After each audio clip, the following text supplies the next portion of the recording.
For years, 6 scale collectors have been clamoring for a classic armor, classic suited Iron Man figure that, for whatever reason, Hot Toys just will not give us. I mean, last year, I guess it's been about 6 months or so, they announced the concept, I guess, classic armor Iron Man, but it's got all that plastic bits on it. That it was I guess it was an artist rendition of what the classic suit Iron Man was going to be. And then they actually teased us with a War Machine, but we haven't seen that, and that's probably based because the reception of all the little plastic translucent force energy field stuff that they decided to put on that figure didn't really get well received, at least in the U.S. market. I'm not sure about the overseas market, but at least here, not so much. Although I will be getting that figure and I will be reviewing it, and I am actually excited to get it.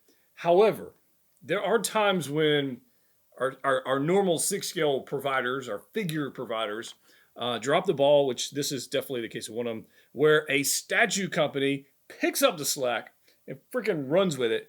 And this is, I think this is going to be the case for this particular Iron Man. So what we're talking about today is the Kotobukiya 1/6 scale Iron Man, the fine art statue. This is from their artifacts, or it's a fine art. It's a fine art thing.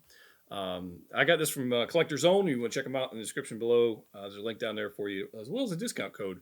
But I'm fairly sure they sold out of these because, honestly, it just looks pretty stinking cool. So I'm curious, like, what this would look like in the collection against some other Hot Toys Iron Man figures that I have. So I've got another one back here.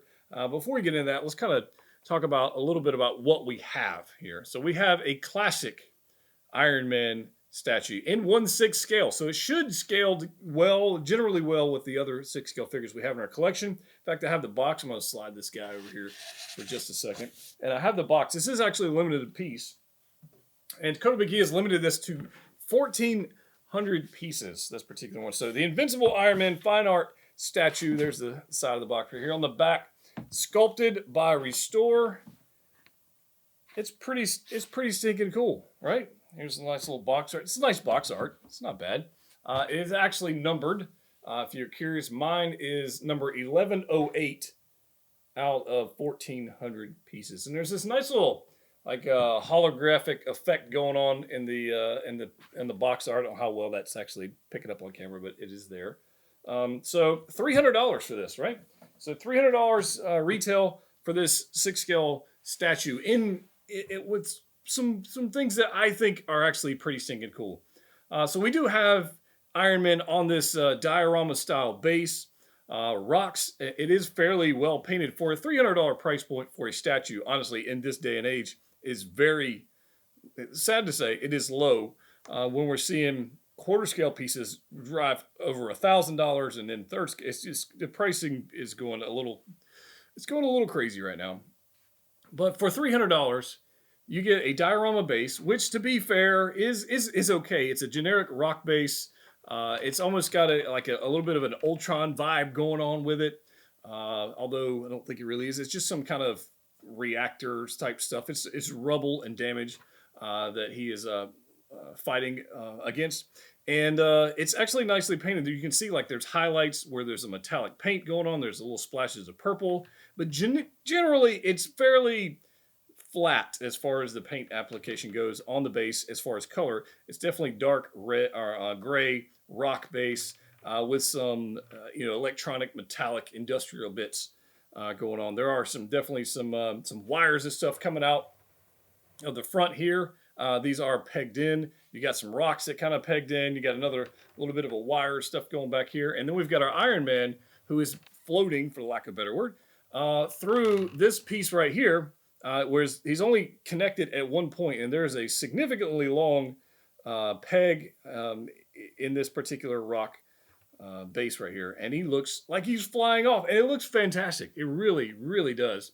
And I kind of like what they did with the base, where the base is a dark gray, metallic, muted colors, nothing crazy going on here, to contrast with this over-the-top, saturated, high gloss, just superbly, and I will say this for a $300 statue, superbly painted 6 scale classic Iron Man.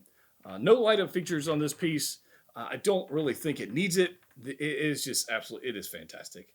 Uh, to tell you how, and I'm curious how this is like coming across, but the amount of gloss and sheen and detail and depth in the paint for a $300 piece is blowing me away. It is quite fantastic, and I could only hope that a 6 scale Hot Toys figure would come like this. But even comparing this with some other Iron Men I have in the collection, for example, the Mark 85, this is, as far as a gloss coat, if you will, is over the top. And just, you can see how it catches the light. It is absolutely just glorious. And I'm liking everything about this. The colors are insanely saturated. And I mean that on the most favorable terms. So I actually have, just to give you guys a little bit of comparison, I have this is the Concept Armor Mark 46. Okay, and I thought we'd take a look at this for scale purposes, but also for coloration to give you guys an idea to check out what's going on here. You can see that the gold on here is a very deep yellow orangey gold, classic comic book gold is what we've got going on here with this Iron Man versus this one, which is a MCU, it's an MCU figure, right? Very muted coloring. I mean, you can just see it right off the bat, the difference in coloration on the gold. Now, this is more of an actual gold color. I say almost brass. I would say it's got a little brass tinge to it on the Hot Toys version versus this one right here, the Kotobukiya one, which is just, man, it's good looking. And scale wise, I mean, you can see they're scaled fairly well. Although I will say, sorry, Iron Man, let me put you down over here for a second. The proportions on the statue are more accurate and more fitting than a Hot Toy, movable action figure. And I think that's fair because it's a statue sculpted piece versus a movable with engineering and all the stuff that Hot Toys puts into those pieces.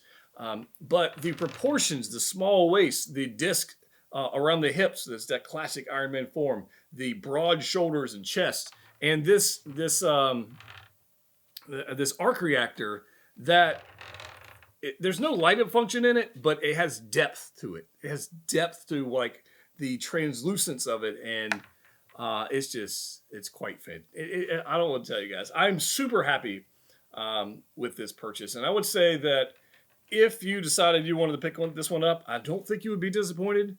But again, you've got to make that decision for yourself. I quite like this. And it's a statue. There's not a whole lot to talk about, but I think I've touched on the high points for you guys. And hopefully I've showcased it in a way to give you an idea of what it looks like.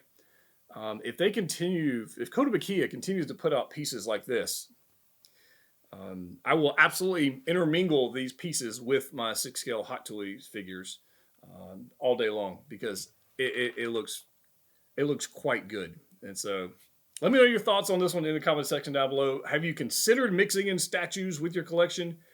The $300 price tag on this, which is still less than the 6-scale Hot Toy, I think for the shelf presence of this, it gives a huge bang for the buck. And I'm happy with this. I really am. So thank you to Marcos Collector Zone for supplying me with this because I am I'm pretty happy with this one. So anyways, there's that. Yeah, as always, collect what you like. See you next time.